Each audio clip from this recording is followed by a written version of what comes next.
You could find Lego washed up on your beach. Let's talk about that. Hey guys, welcome back to Daily Weekly Builds, and today's video I'm sharing another news story. This one piqued my interest. I've heard about this before, I'm sure you have too, especially if you live in the UK. But Lego lost at sea. Now I'm reading a news article from Sky News. It says, Lego lost at sea, how a search for 5 million figurines lost off the coast of Cornwall in 1997 uncovered an underwater world of plastic toys. Beachcomber Tracy Williams from Cornwall has been documenting her finds for years through her Lego Lost at Sea social media accounts. In the new book, Adrift, she tells the story of how a cargo spill of toys in 1997 opened her eyes to the problem of plastic in our oceans. When almost 5 million pieces of Lego escaped into the sea off the coast of Cornwall, spilled from a cargo ship hit by a freak storm, the tiny colourful figurines that soon amassed on the beaches quickly became a treasure trove for beachcombers. Many of the pieces, coincidentally, were sea-themed: flippers, octopuses, life jackets, spear guns, cutlasses, sharks, scuba tanks, thousands of them making their way to the shoreline to be found bobbing in rock pools and strewn across the sand. There were also witches' hats, wands, brooms, and more. The Tokyo Express was a cargo ship bound for New York in the US after setting sail from Rotterdam in the Netherlands. It was 13th of February 1997 when it all but overturned about 20 miles off Land's End in Cornwall. The container of Lego, one of just 62 that fell into the water. 25 years later, its tiny plastic passengers can still often be found washed up on the shore, many barely unchanged. So I guess that, first of all, that says something about plastic, that after 25 years in the water, it hasn't really changed. So plastic decomposition and breakdown, environmental health, all that sort of thing, not good. I know Lego is changing the way they make their products these days, but 1997 was a different time. Just shows you could put that in the sea, come back 25 years, and it will look mostly the same. Tracy Williams also found other things such as My Little Pony dolls and rubber ducks. There's a few pictures which I will put on the screen now.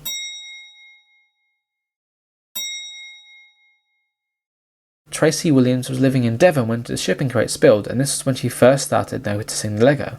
The toys had captured the imaginations of residents for miles around. Some of the green Lego dragons became quite rare. The container had just 514 compared to 33,427 black dragons. Wow, that is quite rare. Among the biggest prizes, black octopuses were also the holy grail as they blended in with the seaweed and were so difficult to spot. Williams found her first in 1997 but didn't find another for 18 years.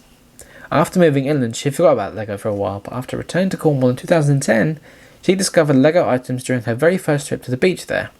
What started as collecting turned into an exploration of our oceans, the rubbish that ends up in the water, and the lingering legacy of plastic. Exactly. So, it can still be found today. I've never been here. It's quite far for me to go just to find some free Lego washed up on the beach, but it would be fascinating. If I was ever in that area, I would definitely take a look, because it's not just Lego, it's just like other plastic toys in general. See what you can find. That's pretty cool to me. Wow, if I found one of those green dragons, that would, I bet they're worth a pretty penny. Tracy now tells the story in a new book, Adrift, The Curious Tale of Lego Lost at Sea.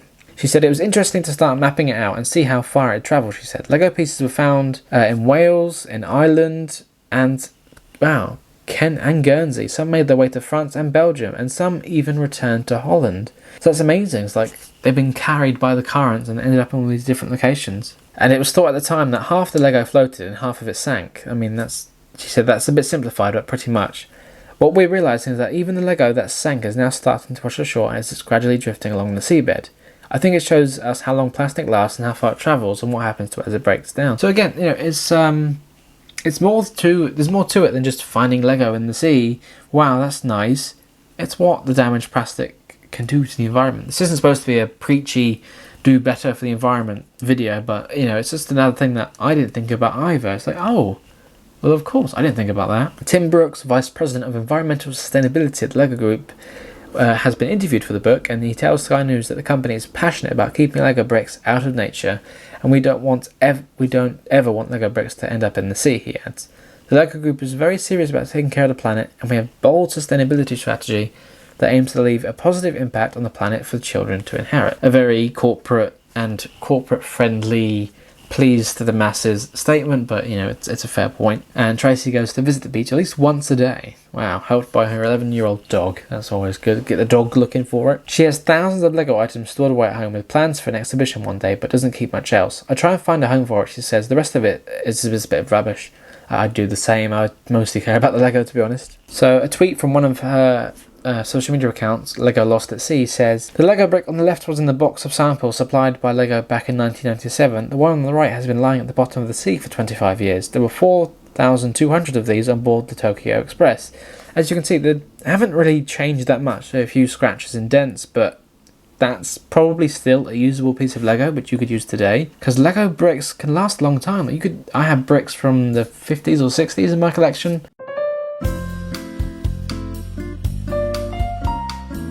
And generally, I could still use it with bricks made today. As part of her research, she's teamed up with scientists at the University of Plymouth to test how long Lego could last in the sea. And they estimate between 100 and 1,300 years, which is quite a long time, but that doesn't really surprise me now that I think about it. And then the article goes on to say more about the damage of plastic in the ocean, which I'm sure we all agree with. But yeah, I know that's a bit of a different video for us here today, guys. I hope you did enjoy it. Something a bit different, I know. But it was interesting. And have you been to this Cornwall beach, or anywhere in the world really, but have you ever found anything washed up like Lego?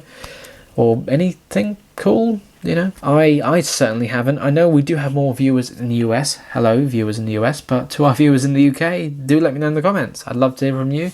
And I'll see you in the next one. Thanks for watching. Bye.